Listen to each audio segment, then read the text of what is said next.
오전 12시 많은 참여 바랍니다.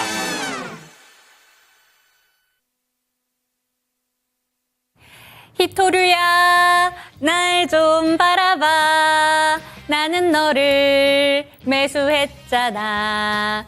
네, 오늘장 윤재 초이스는 히토류 알고 계실 겁니다. 제가 오늘장 채팅창에 오늘 노래 좀 추천해주세요 라고 올렸더니 히아의 개사를 한번 해주신 분이 계셨습니다. 오늘장 윤재 초이스 바로 한번 만나보시죠. 트럼프 2기, 미국과 중국의 무역전쟁 격화 가능성 고조. 중국 맞대응 카드는 이렇게 잡아봤는데요. 가장 강력하게 히토류에 대한 이야기가 나왔고요. 어제 이 소식이 전달되자마자 시간의 거래에서는 주가가 반등이 나왔습니다. 지금 보신다면 세계 히토류 광물 부존량과 생산량 비중을 봤을 때 부존량은 지금 조금 더 넓게 분포가 되어 있지만 생산량 비중에서 중국이 차지하는 비중이 압도적이다라는 점을 확인하실 수가 있습니다. 먼저 히토류 관련된 종목들의 주가 흐름부터 살펴보고 가겠습니다. 네, 어제 시간의 거래에서의 종가와 오늘 종가 그리고 오늘 고가까지 한번 비교를 해보도록 하겠습니다. 어제 대장 역할을 해냈던 삼화전자와 티플렉스 같은 경우에는 어제 시간의 거래에서 상한가를 갔고요. 유니온 머티리얼이 6.17% 강세로 거래를 마쳤습니다. 오늘 고가는 사실 장 초반에 시간의 거래에서 분위기를 그대로 이어받았습니다. 삼화전자가 25% 고점 높여갔고요. 티플렉스는 12.3%까지 올렸고 유니온 머티리얼도 7.82%까지 올랐습니다. 하지만 종가 기준으로 본다면 대원화성이 또 다른 조금 강력한 종목으로 떠오르고 있는데요. 종가 기준으로도 나머지 종목들은 밀린 가운데 6.27% 강세로 마감을 보여줬고 오늘 고가 기준으로도 14% 넘는 강한 흐름을 보여줬습니다. 히토류 관련된 종목들 어떤 이유로 강한지 어떤 이유인지 체크해 보시죠.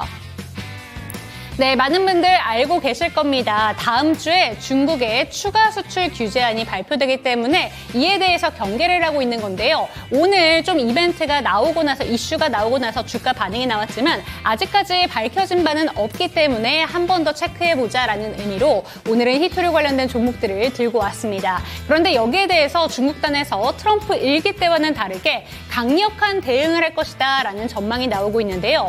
뉴욕타임스에 따르면 2019년부터 중국은 신뢰할 수 없는 기업의 목록을 작성했다고 합니다. 중국의 기업의 미국의 중국 기업 규제에 준수 기업을 처벌하는 규정을 도입한다던가 수출 통제법을 확대한다는 등의 이런 내용들을 작성하고 있고요. 실제로 10월 말에 드론 제조업체인 스카이디오 제재를 통해서 배터리 공급 차단이 조금 강력하게 언급이 된 바 있습니다. 여기다가 지난 9월에는 PVH를 신뢰할 수 없는 기업 목록에 추가했다라는 점도 함께 챙겨가시면 좋을 것 같습니다. 다음 장도 띄워주시죠.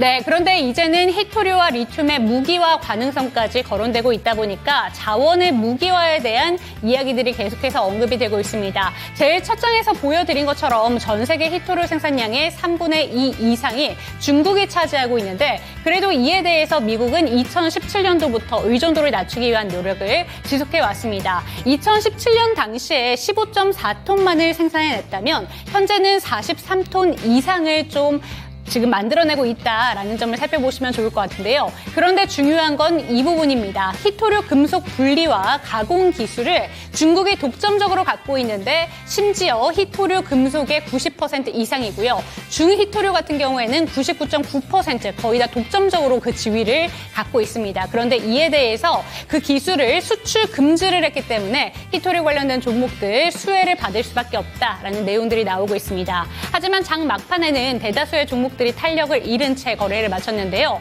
들고 계신 분들은 어떤 대응 전략이 필요한지 그리고 다음 주에 또 이슈가 나오는 만큼 지금 들어가는 거에 대해서는 어떻게 생각하시는지 주식 멘토의 의견 챙겨보도록 하겠습니다. 당신의 초이스 채널 고정!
정답이 없다.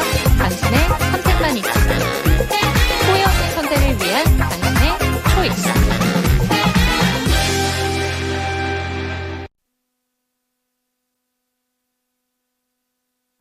네, 후회 없는 선택을 위한 당신의 현명한 초이스를 도와드릴 저는 이윤지고요. 이 시간 함께 하실 전문가부터 소개해드리도록 하겠습니다. 장인투자클럽의 이창대 대표와 이 시간 함께합니다. 대표님 안녕하세요. 네, 반갑습니다. 네, 오늘 시장에 대해서 저희 채팅창에서 줬다 뺏었다라는 이야기가 나오고 있습니다. 사실 크게 준 것도 없는 것 같은데 그래도 장중에 탄력을 좀 회복하나 싶었는데 추가적으로 밀리면서 아쉬움이 남았던 시장인 것 같습니다. 오늘 시장 어떻게 보셨을까요? 일단 시장 자체는 상당히 좀 어려웠다라고 생각을 합니다. 근데 저는 지금 아직까지도 급락 가능성이 시장이 계속 내포하고 있다라고 보고 있어요. 일단 가장 중요한 부분 중에 하나가 미국 증시가 한번 좀 고꾸라지지 않았다라는 점이 가장 크다라고 볼 수 있겠습니다. 한국 증시야 이제 미국이 갈 때 못 가고 떨어질 때 같이 떨어지고 이건 뭐 우리 다 아는 사실이고 지난 10년, 20년 동안 뭐 크게 달라지지 않은 부분입니다. 지금 뭐 상법 개정이라든지 여러 가지 측면을 손보려고 하고 있는데 한국이 아무래도 코리아 디스카운트라는 이름으로 계속해서 저평가되고 있는 건 사실이에요. 근데 다행히 좀 긍정적인 부분은 아무래도 이제 코로나 팬데믹 이후에 한국의 주식 투자 인구가 굉장히 많아졌고 원래 부동산 투자자들의 눈치만 보던 정부가 드디어 주식 투자자들의 눈치도 보기 시작했다. 나라가 바뀌기 시작하고 있다. 이런 점을 우리가 눈여겨봐야 되겠습니다. 하지만 중요한 건 그 과도기에 있다는 점이고 아직 변화하려면 많은 부분이 필요합니다. 그 안에서 지금 사이클을 생각해 본다라고 하면 과거 사이클과 이번에도 크게 다르진 않을 거라고 보고 있어요. 자, 그러면 이번 사이클이 어떻게 이제 흘러갈 가능성이 높냐? 일단 미국이 한번 부러질 가능성이 높은데 제가 항상 창조적 파괴라고 말씀드립니다. 물론 이제 이런 급락이 나오지 않을 수도 있는데 그럴 가능성을 내포하고 있다는 걸 우리가 인지해야 돼요. 그래서 제가 항상 50% 중간 정도의 공격성을 띠면서 투자하시라 말씀드리고 한 절반 정도는 현금을 남겨두시는 게 좋겠다라고 좀 말씀을 드리는데 일단 미국 같은 경우에도 사이클상 한 차례 이제 사이클 순환매가 돌고 이번에 러셀 2000 지수도 이제 상당히 올라가고 있습니다. 중소형 종목들로 이제 또 수급이 돌아가기도 하고 테마 역시도 굉장히 빠르게 돌고 있죠.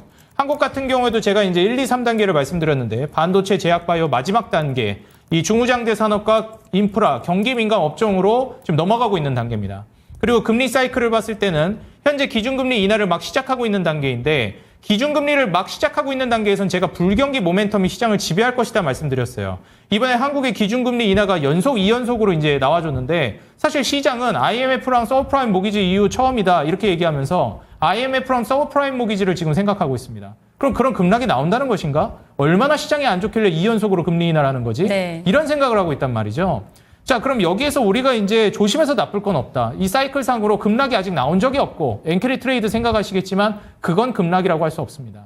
코로나 때 나온 급락 정도, IMF 서프라임 정도가 급락이라고 얘기하는 겁니다. 그렇기 때문에 저는 지금 현재 상황에서는 항상 이제 낙폭을 어느 정도 염두에 두시고 다만 여기서 우리가 눈여겨봐야 될 만한 거는 그때 시장이 무너질 때 급락이 나오더라도 버틸 수 있는 기업에 투자를 하셔야 됩니다. 투자를 안 하고 그냥 그때 급락 나오면 투자하면 되지 않아요? 안 나올 수도 있어요. 급락이라는 거는. 항상 시장은 경향성을 보면서 투자하는 것이지 무조건 그렇게 된다. 시장을 맞추겠다. 이런 식으로 접근하면은 실패의 근간이 됩니다. 항상 여러분들 피터 린치 제가 워렌 버핏 정말 좋아하는데 이 투자 구루들이 항상 얘기하는 게 있죠. 시장을 맞추려고 하지 말아라. 나도 모른다.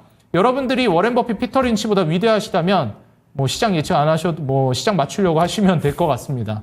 근데 그렇지 않다라고 한다면 뭐 피터 린치도 제가 정확히 이제 그 자세한 디테일까지는 기억이 안 나는데 14분을 이제 주식을 분석하는 데 있어서 만약에 이제 시정 분석을 이제 한다라고 하면은 뭐 한 11분은 버리는 시간이다. 그러니까 대부분이 버리는 시간이다. 이렇게 표현할 정도였습니다. 증시 분석을 할 때는 미래를 맞추려고 하시는 게 아니라 내가 어디에 서 있는지를 알려고 하시는 게 중요합니다. 지금 사이클상 내가 여기에 서 있으니까 앞으로 이런 일들이 발생할 가능성, 경향성이 꽤 있겠다. 이런 걸 염두하면서 투자하는 겁니다. 그렇기 때문에 급락 나올 가능성을 고려했을 때 현금 50%를 가져가는 게 좋겠다 말씀드린 것이고 어쨌든 기준금리 인하를 시작하면 그건 계속될 가능성이 높죠. 그 기조 자체는 바뀌기가 쉽지 않기 때문에. 그런 관점으로 봤을 땐 장기적으로 증시는 우상향할 것이다. 다만 그 전에 급락이 한번 나올 수 있다는 겁니다. 급락이 아직 안 나왔기 때문에 저는 이 부분을 좀 고려를 하셔야 되겠다라고 말씀을 드리고 싶어요. 미국이 아직 부러지지 않았다라는 거, 우리나라 역시도 지금 분위기가 좋지 않다라는 거, 2연속 기준금리 인하를 했다라는 거, 그리고 기준금리 인하 초반이라는 거, 항상 초반에 문제가 발생합니다. 근데 여기서 우리가 생각해 봐야 될 건 2019년도도 제가 이제 생각이 드는데요. 잠깐 이제 제가 차트를 보면서 말씀을 네. 드릴게요. 자, 이제 코스피 지수 차트를 좀 보면서 말씀을 드리겠습니다. 이게 제가 과거 2019년 때에도 경험을 했던 것인데 2017년도, 18년도에 정말 재밌었거든요. 자고 일어나면 올라가 있고 이거 뭐 주식으로 못 벌면 바보 아니냐 이런 소리 들을 정도로 그냥 뭐 옆집 누렁이 데려와가지고 누렁아 종목 하나 찍어봐요. 저거 멍 찍으면 올라가는 수준. 네, 그냥 찍으면 간다 수준이었어요. 2017년, 18년 초까지 정말 난리도 아니었습니다. 자, 이때 2018년대 피날레를 발휘했던 게 결국 테마는 남북경협이었지만 어쨌든 중후장대 산업, 경기민감 업종이 피날레를 치고 있을 때였습니다. 그 전에 2017년도 중순에 뭐가 피날레를 치고 있었을까요? 제약바이오였습니다. 초반에는요, 반도체였습니다. 지금 그 사이클 똑같이 오고 있는 겁니다. 우리나라는 이 판을 거의 비슷하게 가고 있고 이때 이후에 이렇게 사이클을 한 바퀴 돌린 다음에 증시가 무너졌어요. 그러면서 이제 18년도, 19년도 좀 어려운 이제 국면을 맞이하고 2019년 말부터 증시가 회복되기 시작합니다. 이때 다들 이제 하방 끝났다. 보통 이제 증시 3년 주기 사이클이니까 한 2년 정도, 1년 정도 올라가고 한 2년 정도 조정 나왔으니까 2019년 말에 이거 반등, 찐 반등이다. 이제 올라갈 것이다. 코로나 팬데믹으로 완전 무너졌죠? 중요한 건 뭐냐면 이때도 기준금리 인하하고 있었어요. 코로나 팬데믹으로 이제 기준금리를 더 강력하게 빠르게 인하한 거지. 중요한 건 뭐예요? 기준금리 인하를 하고 있었던 사실은 변하지 않았다라는 거. 네.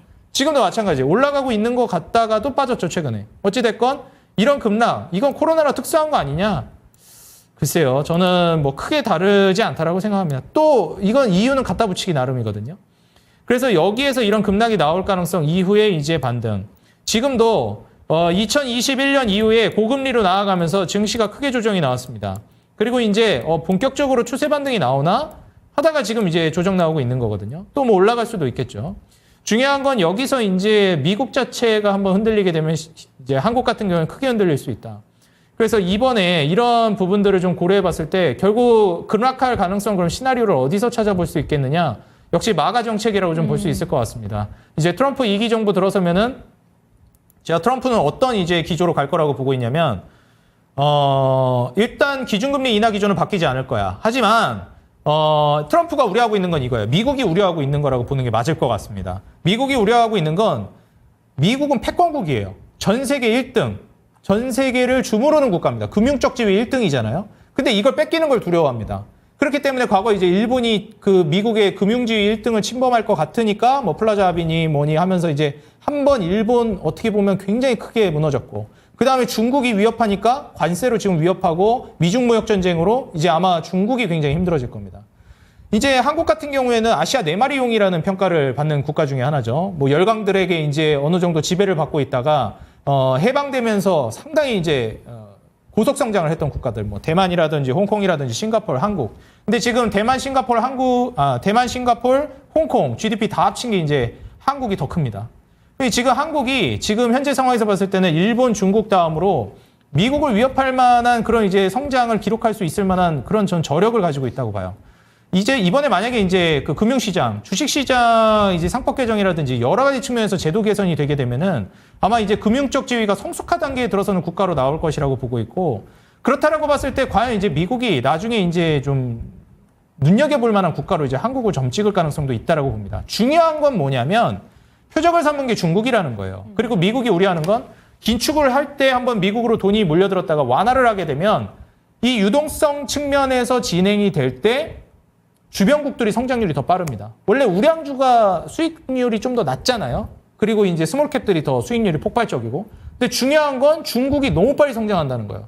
이번에 몇 번 이 사이클 거치면 중국이 미국을 뛰어넘겠다 이런 생각이 드니까 이번 완화에서는 주변국들이 아니라 미국이 먼저 성장하겠다. 그리고 더 많이 성장하겠다. 그 다음에 낙수 효과를 중국이 받고 뭐 일본이 받고 뭐 중국이 안 받았으면 좋겠다 생각하겠지만 그래서 낙수 효과를 최대한 아마 인도가 받기를 원할 겁니다.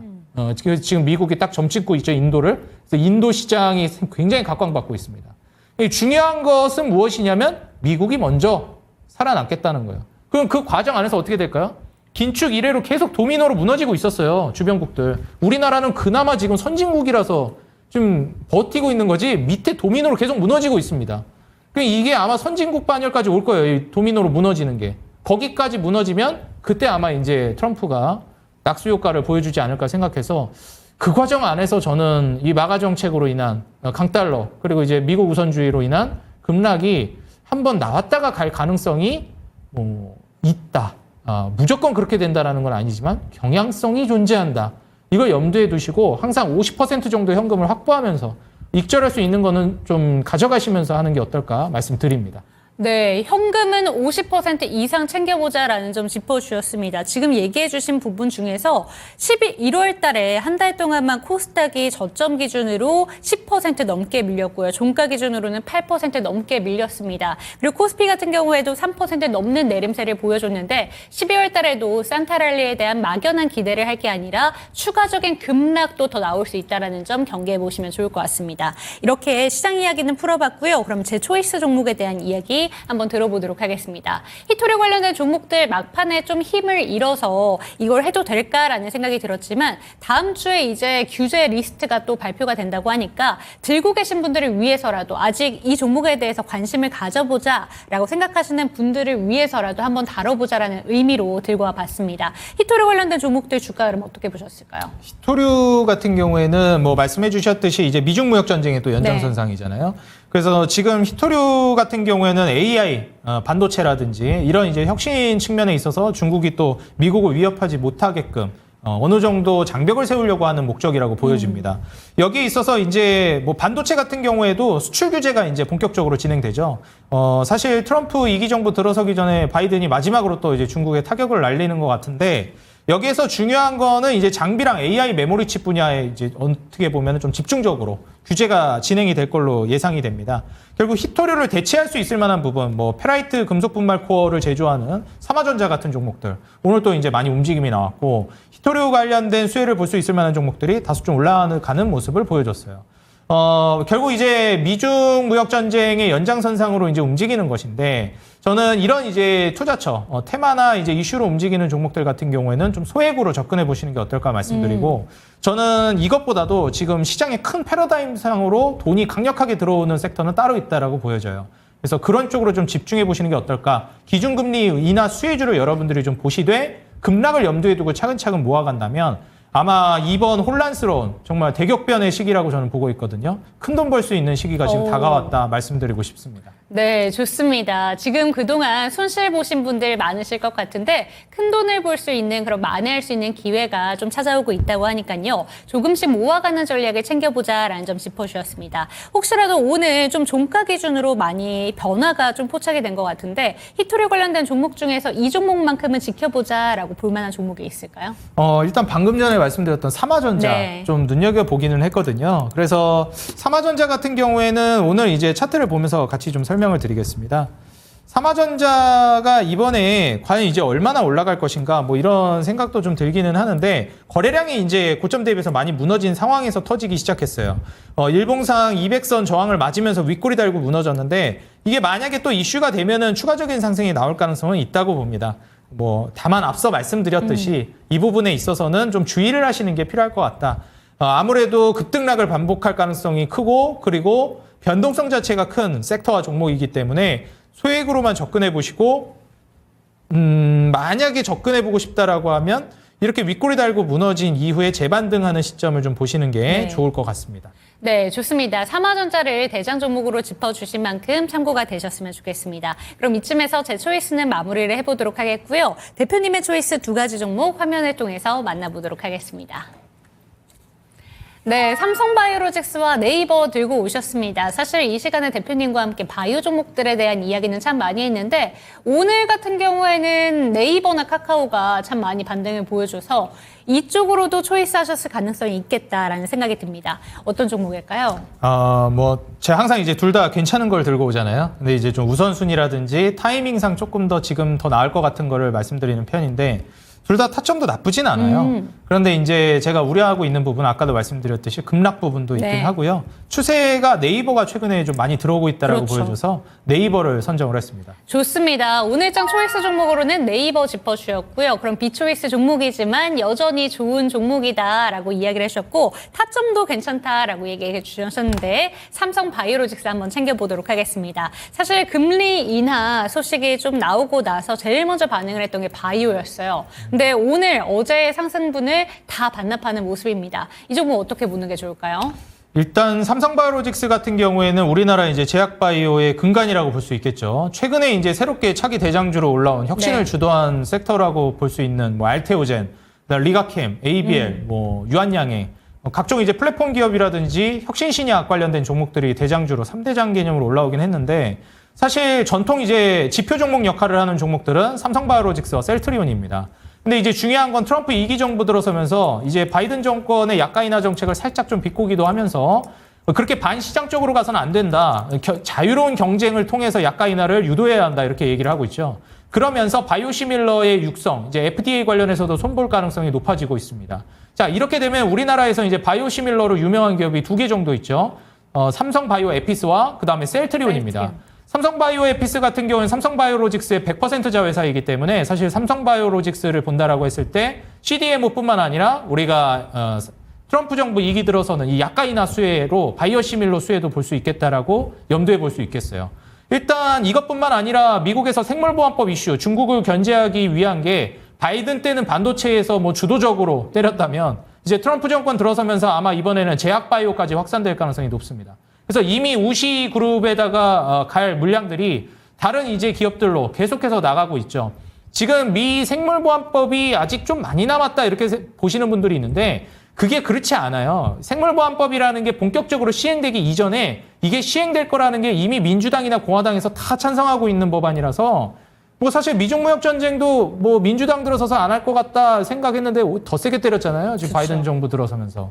그래서 이런 점을 고려해 봤을 때는 아마 제약바이오로 확산될 것이 뭐 분명해 보이고 그리고 이렇게 된다라고 했을 때 우리가 이 CDMO 말 그대로 이제 제약바이오 제조해 주는 거잖아요. 이런 게 사실 임상 단계에서도 그렇고 중간에 바꾼다는 게 쉽지가 않거든요. 그러면은 그때 가가지고 이제는 다시 다른 기업들에다가 갈아타야 되겠다. 이게 안 돼요. 그게 쉽지가 않습니다. 그러면 지금 새롭게 이제 하려고 하면 어떻게 할까요? 무시에다가 안 줍니다. 바로 지금부터 바로 이제 교체 수요가 나온다는 거예요. 그렇기 때문에 삼성바이오로직스라든지 셀트리온, 바이오시밀러 수혜를 받을 수 있겠고요. 일단 그 CDMO 생물보안법 수혜를 이제 삼성바이오로직스는 바이오시밀러뿐만 아니라 같이 볼 것이다. 좀 예상이 되고 있습니다. 다만 이제 우려하고 있는 부분은 무엇이냐면 신고가를 쓰고 있는 부분이기도 하고요. 그리고 이제 중요한 부분 중에 하나가 아까도 말씀드렸듯이 시장 급락이 나올 가능성을 좀 생각해 볼 필요성이 있다는 겁니다. 그랬을 때 어느 정도 조정이 급락이 나왔다가 갈 수 있겠다라는 거예요. 근데 제가 여기서 하나 말씀드리고 싶은 건 뭐냐면 기준금리 인하 기조는 바뀔 가능성이 매우 적다라는 거. 이 시장을 보시게 되면 이 코로나 팬데믹은 아무도 예측하지 못했어요. 근데 2019년 말에 기준금리 인하가 이미 진행되고 있고 그렇기 때문에 시장은 이제 돌아설 것이다 예상해서 19년 말에 투자하신 분들이 그럼 잘못한 거냐? 저는 잘못되지 않았다라고 봐요. 오히려 2019년 말에 제대로 된 종목을 투자했으면 그대로 가져가는 게 맞았고요. 여기서 추매할 수 있었으면 추매하는 게 좋았죠. 그냥 가져갔어도 수익입니다. 물론 종목마다 달랐겠지만 지수를 놓고 봤을 때 말씀드리는 거예요. 여기서요. 지금 현재 급락이 나올 수도 있죠. 그럼 지금 투자한 사람들이 잘못된 걸까? 아니라고 봅니다. 기준금리 인하 기조로 갔을 때는 장기적으로 어떻게 될 것이라고 본다고요? 조정 나오기 전 부근까지 올라갈 거라고 본다. 3천 코스피 3천 본다 막 이런 얘기들도 많이 나오더라고요. 저는 기준금리 인하가 지속되고 호경기가 될 때까지 기다린다라고 봤을 때 3천은 가볍게 넘을 거라고 보고 이거 당연히 넘는 거라고 봅니다. 그런 관점에서 봤을 때는 기준금리 인하가 이제 되고 있는 시점에서 우리 시청자 여러분들이 여기서 급락이 나올 것 같다라고 하면은 안 찍는 분들이 있어요. 근데 일단 찍고 급락 나오면 더 찍을 수 있으면 좋고 안 그래도 올라갈 수 있을 만한 그런 종목이 뭐가 있을까? 기준금리 인하가 바뀌지 않는다라고 하면 삼성바이오로직스는 계속 좋을 텐데 미국 정책상으로도 수혜 계속 받을 텐데 그 시장 때문에 급락 나오면 기회고 굳이 그때 추매 못해도 지금 가격보단 더 올라가지 않을까라는 게 저의 생각입니다. 그래서 삼성바이오로직스 같은 경우는 뭐 100만 원 넘어가면서 황제주다 이렇게 많이 얘기가 나왔잖아요. 100만 원 아래에서는 계속 저는 좀 메리트가 있지 않나 이렇게 좀 보고 있어서 삼성바이오로직스 비초이스긴 하지만 금리 인하 수혜, 뭐 제약바이오 업종 강세도 기대해 보실 수 있겠고 생물보안법 CDMO 수혜에다가 이제 트럼프 2기 들어서 이제 바이오시밀러까지 수혜를 받는다라는 걸 감안해 보면 한번 좀 눈여겨보시는 게 어떨까 조언 드리겠습니다. 네, 좋습니다. 삼성바이오로직스 100만 원 밑단에서는 여전히 긍정적인 종목이다라는 점 짚어주셨기 때문에 비초이스 종목이지만 관심 갖고 지켜보시면 좋을 것 같습니다. 네이버 살펴보도록 하겠습니다. 사실 AI 키워드를 갖고 네이버를 빼놓을 수가 없는데 어제까지는 사실 AI 관련된 종목들 전반적으로 다 강했고 이번 주 내내 사실 강했던 것 같습니다. 그리고 오늘 그 매기가 카카오랑 네이버 쪽까지 퍼져진 것 같은데요. 네이버 사실 요새 추세가 너무 좋습니다. 이 종목 그런데 들고 계신 분들 평단가가 전반적으로 다 높으시거든요. 아유, 그렇죠. 이 종목 어떻게 들고 가는 게 좋을까요? 네이버는 아니지만 제가 이거 방송에서 많이 말씀드리는데 제가 예전에 21년도였던 것 같아요. 그때 거의 고점이었거든요. 근데 제가 은행을 내점했는데 거기 오신 고객분인 것 같아요. 옆에서 이제 전화 통화를 하시는데 기다리면서 카카오 지금이라도 사야 될 것 같아 이러시더라고요. 네. 그때 정확히 고점 찍고 무너졌습니다.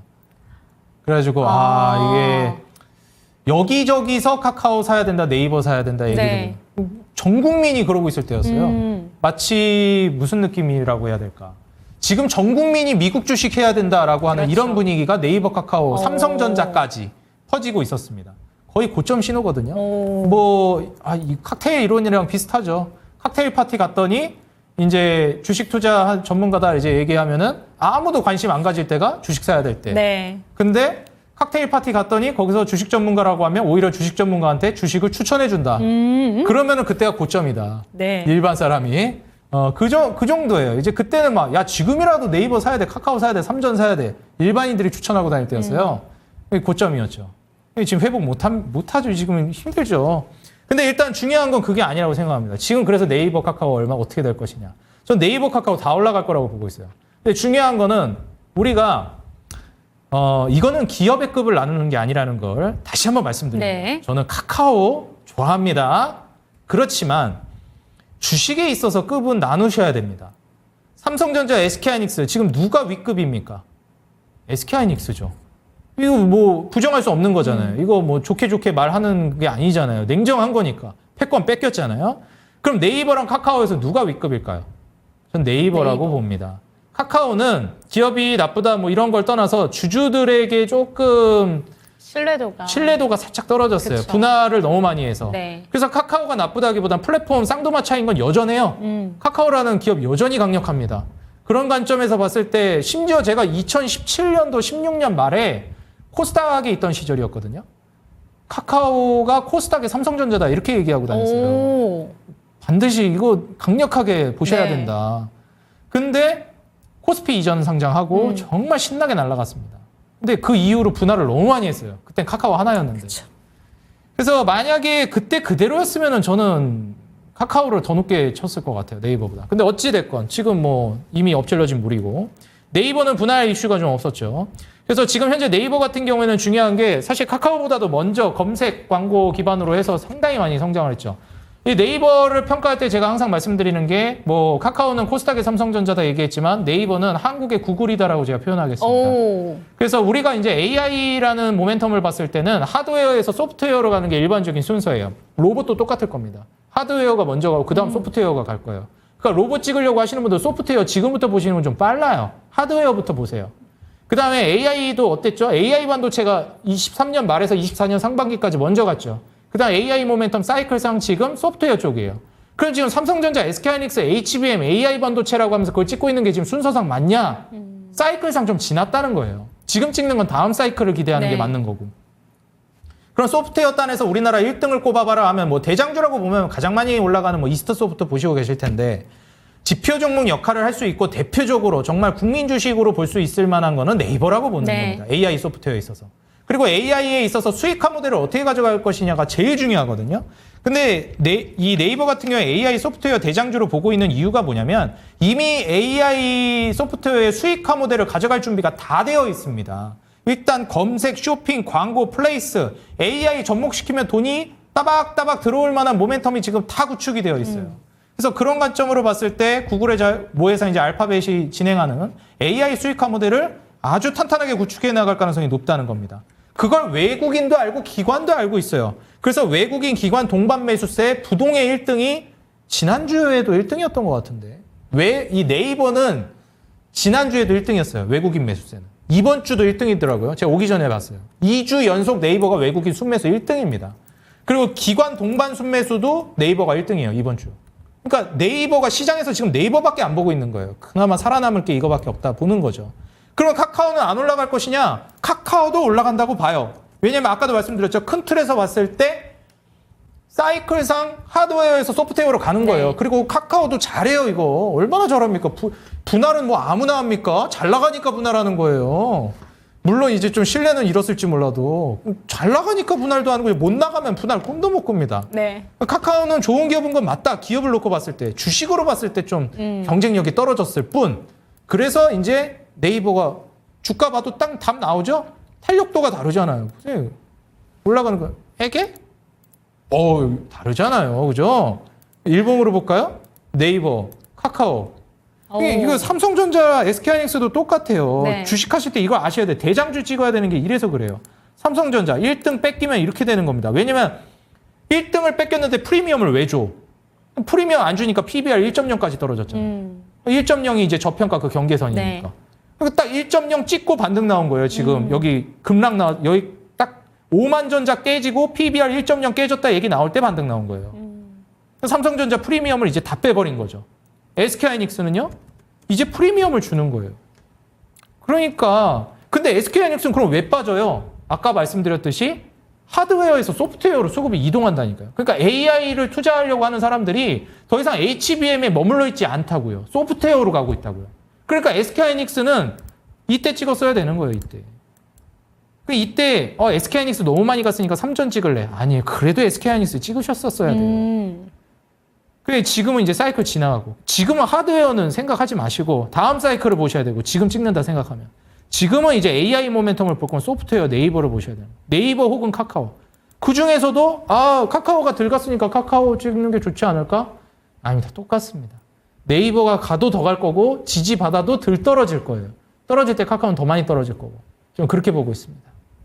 그렇지만 다시 한번 말씀드리지만 우리 카카오 관계자분들도 마찬가지고 카카오 위대한 기업인 거 맞습니다.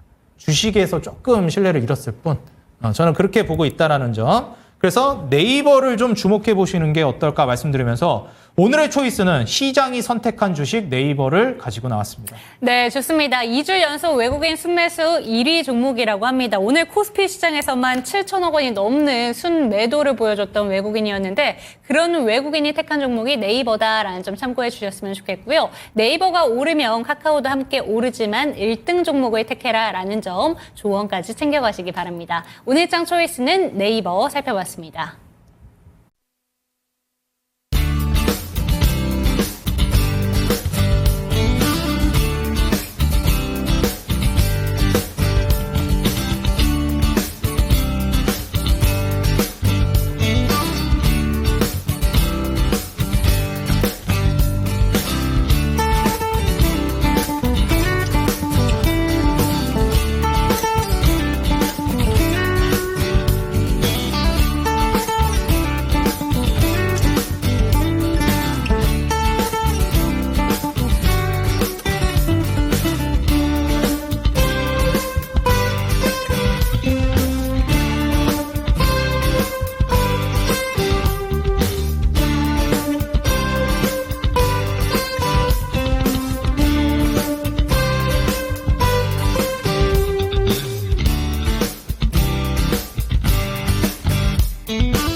네, 실시간 종목 진단 타임으로 넘어왔습니다. 참여하시는 방법부터 안내 도와드릴게요. 02-325-8100번으로 종목명, 매수가, 보유 비중 알려주시면 되겠습니다. 신규 매수 관점에 대해서도 질문 받고 있고요. 내가 갖고 있는 종목들에 대한 걱정까지 품어드릴 테니까 많이 상담 전화 요청해 주셨으면 좋겠습니다. 네, 첫 번째 종목은요. 유튜브에서 쿠왕님의 종목으로 가보도록 하겠습니다.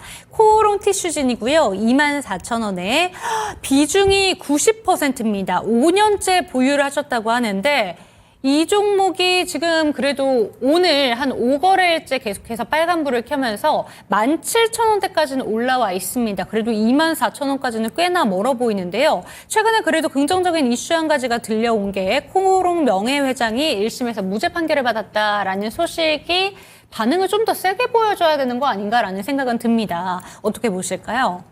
코오롱 티슈진 하니까 이제 제 친한 그 동생이 한 명 있거든요. 네. 근데 이제 그 친구가 좀 저랑 나이 차이가 좀 있어요. 그래서 코오롱 티슈진을 들고 있었는데 그 친구가 군대를 갔어요. 그리고 이제 군대를 갔는데 악재가 터진 거죠. 차트 잠깐 한번 보실까요? 네. 그 친구 이제 군대 가고 나서 이제 급락, 뭐 이때 어딘가였던 것 같아요. 이제 지금 월봉이거든요. 주봉으로 보면 더 심각한데 이 언저리였어요. 이때 이제 코오롱 티슈진이 완전히 이제 무너지고 있을 때였고 이때가 이제 2019년도였죠. 그러니까 2017년도 제약바이오 피날레 치고 18년도 남북경협 피날레 치고 그다음에 이제 19년도 무너지고 있는 그런 시점이었습니다. 그러니까 이때만 하더라도 한국의 제약바이오가 어떤 느낌이었냐면 그냥 테마였어요. 그러니까 하나의 산업군으로 좀 인정받는다는 느낌이 잘 없었어요. 제가 아직도 기억하는데 2018년도, 2017년도 이때도요. 제약바이오 우리나라에서 진짜 그 현실적으로 그 사업이 계속 굴러갈 만한 기업이 한 2개 정도밖에 안 된다. 그 수많은 기업 중에. 그런 어떤 의사가 얘기했다 하면서 저도 뭐 주워 들었거든요. 근데 뭐 좀 아주 틀린 말은 아니었던 것 같은 게 진짜 이때 완전 테마였거든요. 움직이는 것 자체가 그랬고 시장도 그렇게 인식했습니다.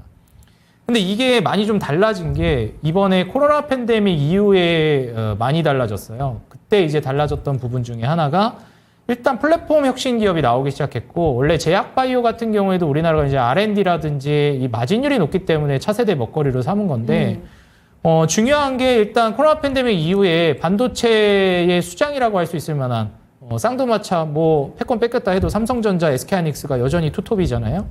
그래서 삼성전자, SK하이닉스, 삼성과 SK가 다음 먹거리를 어디로 점 찍었냐? 제약바이오를 점 찍었어요. 네. 그러니까 왜 점 찍었을까? 이게 자연스러운 현상이라고 말씀드리고 싶어요. 하드웨어에서 소프트웨어로 넘어가는 거. 그 다음에 마진율이 낮은 거에서 마진율이 높은 걸로 넘어가는 거. 중후장대 산업에서 첨단 산업이나 R&D 산업으로 넘어가는 거. 농업에서 공업으로 나아가는 거. 당연한 거예요. 국가가 발전하는 단계가 원래 이렇습니다.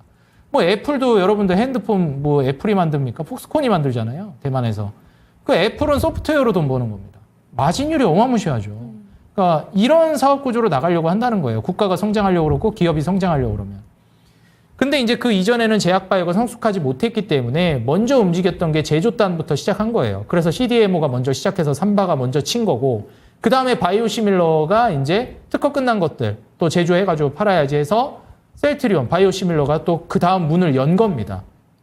그 다음 혁신신약에서 한미약품이 뭐 되돌림 받긴 했지만 기술력은 있었어요. 그래서 사실 그 다음 문을 연 게 신약 부분에서 저는 한미약품이라고 봅니다. 그 다음 이제 신약 부분에서 문을 연 건 유한양행이라고 네. 저는 보는데 그 사실 최근에는 이 플랫폼 기업들이 워낙에 확장성이 좋기 때문에 이쪽이 부각이 되고 있는 거죠. 그래서 플랫폼 3대장으로 얘기하는 알테오젠, 리가켄, ABL 바이오가 부각되는 거고요. 그래서 제약바이오의 트렌드에도 맞고 이제는 중요한 게 진짜 돈을 버는 기업을 보셔야 돼요. 지금은 옛날처럼 테마로 접근 안 합니다. 투자자들이. 투자자들이 얼마나 똑똑해졌는데요. 이제. 그런 테마 건드리지도 않아요. 소액으로 그냥 도박 개념으로 돈 먹고 돈 먹게 게임 개념으로만 보지 진짜 투자하는 사람들이 늘어나기 시작했습니다. 이 제약바이오의 이제 과거 그런 점들을 고려해 봤을 때는 티슈진이 그렇다는 게 아니라 시장에서 티슈진을 그렇게 다루고 있었어요. 왜냐하면 물론 이제 흑자를 전환할 수도 있겠죠. 근데 그때 당시에는 보시다시피 영업이익 순위 계속 적자였습니다. 지금도 마찬가지예요. 그래서 이제 올해도 마찬가지. 계속 적자. 저는 이거 흑자 전환 되기 전까지는 조금 투자를 보수적으로 하는 게 어떨까 생각이 들고요. 그러면은 티슈진을 팔아야 된다는 거냐? 그렇지는 않다고 봐요. 왜냐하면 결국 모멘텀이나 이런 것들이 올 거로 보거든요. 아까도 말씀드렸듯이 기준금리나 장기적으로 계속될 텐데 그러면 제약바이오 섹터에 돈은 계속 들어올 거란 말이죠. 물론 그렇게 제약바이오로 돈이 들어왔을 때 저는 코오롱 티슈진에 들어가는 건 너무 리스키해서 가급적이면 안 하시는 걸 권장드리고 싶지만 그렇다고 코오롱 티슈진이 안 갈 거라고 보느냐. 일단 시장 전체에 제약바이오라는 업황 전체에 우리나라로서도 그렇고 그 다음에 구조적으로도 그렇고 우리나라가 이제 반도체 제조업단에서 넘어가야 되는데 계속 그걸 어려워하잖아요. 네. 그게 이제 가능한 그래서 요즘 게임이 또 부각되는 거예요. 소프트웨어잖아요. 게임도 고마진율. 그래서 이런 쪽으로 육성이 일어날 거기 때문에 제약바이오는 장기적으로 우상향할 것이다. 지금 글로벌 전 세계 부의 대부분을 쥐고 있는 게 연령대가 어딜까요? 수명이 계속 늘어나잖아요. 노인분들이 전 세계 부의 대부분을 쥐고 있단 말이에요. 헬스케어 산업, 제약 산업은 계속 성장합니다. 특히 선진국에서. 왜냐면 선진국에서 돈 다 쥐고 있고, 이제 나이 드신 분들이 돈을 대부분 쥐고 있기 때문에. 우리나라도 이제 선진국 반열에 올라서면서 그렇게 나아가는 거예요. 단계가. 그런 관점에서 봤을 때 큰 틀로 보면 그 시장으로 돈이 들어오니까 코오롱 티슈진도 올라갈 가능성이 높죠. 다만 좀 올라가면 비중 좀 줄이시는 게 어떨까. 다른 제약바이오 좋은 거 많습니다. 그러니까 좀 돈 벌기 시작하거나 바로 돈 벌게 눈에 보이기 시작하는 종목들 그런 쪽으로 좀 가시는 걸 좀 권장드리고 싶고 그래도 추세 깨지면 위험하기 때문에 하단 라인만 잡아드릴게요. 14,000원 잡아드리고요. 깨지지 않는다라고 하면 22,000원 위로까지 올라가서 24,000원 매수가 부근에서 나오시는 거를 최종적으로 좀 보시는 게 어떨까 조언 드리고 싶습니다. 네, 좋습니다. 코오롱 티슈진 여기서 추가적으로 뭐 대응할 수 있는 방법이 없습니다. 제약바이오 종목들의 반등을 한번 기다려보면서 매수가 부근까지 왔을 때 정리해보시는 전략으로 챙겨가셨으면 좋겠습니다. 다음 종목으로 넘어가 보도록 할게요. 다음 종목으로는 수익내자 제발님의 종목 뉴로메카 체크해보도록 하겠습니다. 24,450원에 15% 들고 계신데 매도 시점에 대한 질문이 올라왔습니다. 지금 수익권이시죠. 이 종목이 오늘 포스코홀딩스에서 지분인수 소식이 나오게 되면서 급등을 보여줬다가 막판에 너무 윗꼬리가 많이 밀려가지고 이거 괜찮은 건가라는 의문은 남지만 요새 18,000원부터 이렇게 꾸준히 올랐잖아요. 그렇죠. 로봇 종목들 요새 탄력 굉장히 좋은 것 같습니다. 이 종목 어떻게 보실까요? 뉴로메카는 일단 지표 종목 정도는 아닌데요. 네. 뉴로메카 말고 이제 지표 종목으로 보고 있는 게 제가 두산 로보틱스랑 레인보우 로보틱스입니다. 보통 이제 대장주랑 지표 종목은 구분해서 보셔야 되는데요. 우리가 이제 대장주는 가장 많이 올라가는 걸 저는 대장주라고 하고 지표 종목은 그 섹터의 향방을 결정할 정도의 중심축이 될 만한 종목을 얘기해요. 반도체의 삼성전자, SK하이닉스가 지표 종목이라고 볼 수 있겠고 대장주라고 할 수 있을 만한 건 한미반도체였던 거죠. 그리고 제약바이오의 지표 종목 역할을 하는 건 삼성바이오로직스, 셀트리온인 거고 대장주는 알테오젠, 리가캠, 유한양행 같은 것들인 거죠. 이 개념이 살짝 좀 혼동될 수도 있는데 그거를 이제 보시는 게 좋을 것 같아요. 그런 관점에서 봤을 때 로봇의 지표 종목 역할을 할 수 있는 거는 레인보우 로보틱스랑 두산 로보틱스인 것이고 그럼 대장주가 될 가능성을 내포하고 있는 종목은 무엇이냐? 몇 가지가 있겠는데 저는 그 중에 하나로 뉴로메카를 꼽고 싶어요. 그래서 뉴로메카가 대장주가 될 가능성을 내포하고 있다는 것은 일단 로봇이 초창기에 꿈틀대기 시작할 때 가장 먼저 올라가기 시작해야 됩니다. 그러니까 전반적으로 온기가 확산되기 전에 그냥 군계 일학처럼 먼저 치고 나가야 돼요. 제약바이오 전체적으로 아직 뭐 별론데 네. 얘만 가 일단 지금은 그런 애들이 나중에 계속 가요. 걔들이 이제 온기를 확산시켜요. 알테오젠이 그랬어요. 알테오젠만 가지 제약바이오 지금 전반적으로 돈 안 들어오고 제약바이오 지금은 반도체지. 근데 반도체가 한창 화랑일 때 알테오젠 혼자 묵묵히고 가고 있었어요. 지금 로봇 얘기가 나오는데 뉴로메카 혼자라고 하긴 좀 그런데 뉴로메카가 조금 독보적인 스탠스를 취하고 있는 걸로 보여집니다. 지금 기술적으로 봤을 때는 과거에 이제 지지라인이 있었어요. 이게 깨지면서 무너진 거거든요. 이 가격대. 보이시죠? 이제 우리 시청자 여러분들도 매물대 측정하기 앞으로 쉬워주실 겁니다. 이게 무너지니까 저항 맞고 못 올라가고 계속 무너진 거예요. 여기서도 왜 윗꼬리 달고 빠졌을까요? 매물대라 그래요. 그러니까 안 좋은 거냐? 아니죠. 이렇게 계속 두드리는 거예요. 매물대 소화하려고. 몇 번 두드리다가 이제 어떻게 될까요? 뚫고 올라가요. 물량 많이 소화하면은. 그래서 지금 대략적으로 잡아드린 구간이 여기가 27,500원 정도 돼요. 제가 과거에 이제 24년 초 이때 막 로봇 막 얘기 나올 때 23년 말 이때도 뉴로메카 정말 좋다는 얘기를 여기저기서 많이 했는데 저는 이거 다시 회복되면 또 뉴로메카 강력한 시세 나올 만한 종목 중에 하나라고 보고요. 그다음에 또 하나 말씀드리고 싶은 게 어린 종목. 이런 종목들은 한번 시세 타고 올라가기 시작하면 굉장히 강력하게 갑니다. 그래서 상장한 지 10년 안 된 종목인데 그 섹터로 돈이 들어오고 있다. 심지어 거기에서 주가도 탄력적으로 움직인다. 그런 종목은 보셔야 돼요. 대장될 가능성을 내포하고 있는 겁니다. 그리고 이제 기업을 잠깐 보게 되면은 하나 아쉬운 건 적자 보고 있는 기업이라는 거. 너무 아쉽다 이런 부분. 그래서 제가 말씀드리는 게 그러면 성장주나 성장주가 아니죠. 성장 업종을 봤을 때 대장주 개념의 이런 종목들을 봐야 하느냐. 저는 그렇게 조언드리진 않고요.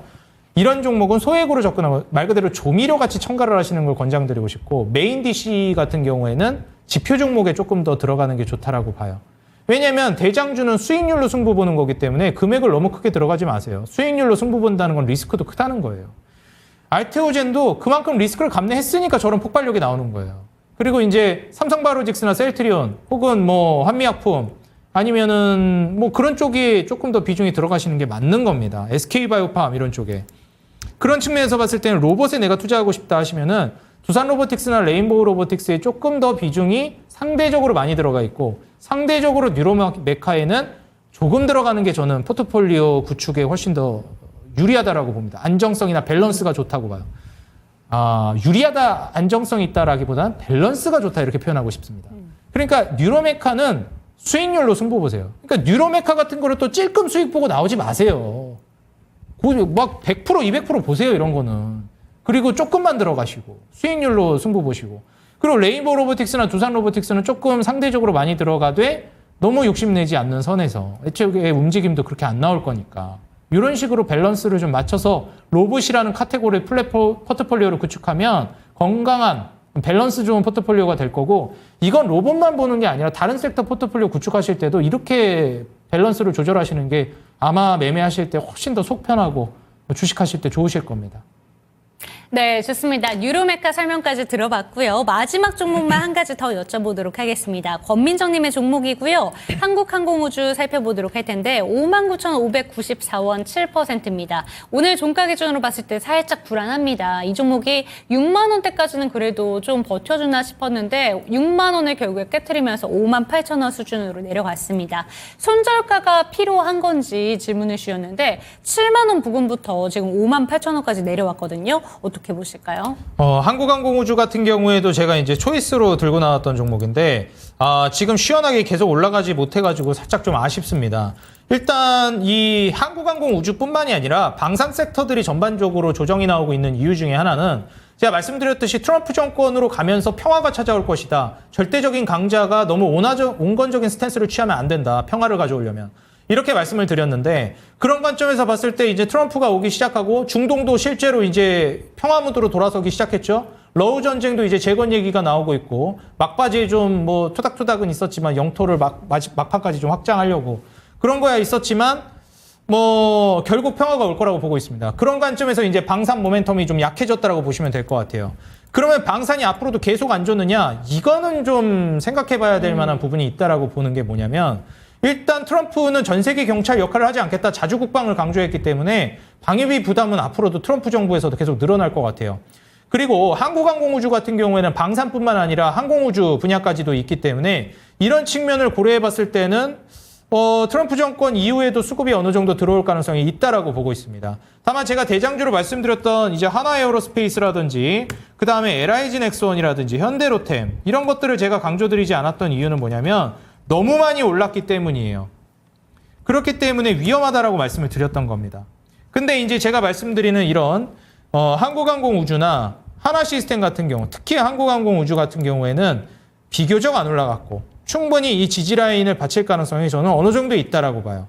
그래서 결론적으로 한국항공우주를 어떻게 보는 게 좋을까라고 이제 보면은 저는 추세가 깨지지 않는 한 계속해서 보는 게 좋겠다 말씀드리고요.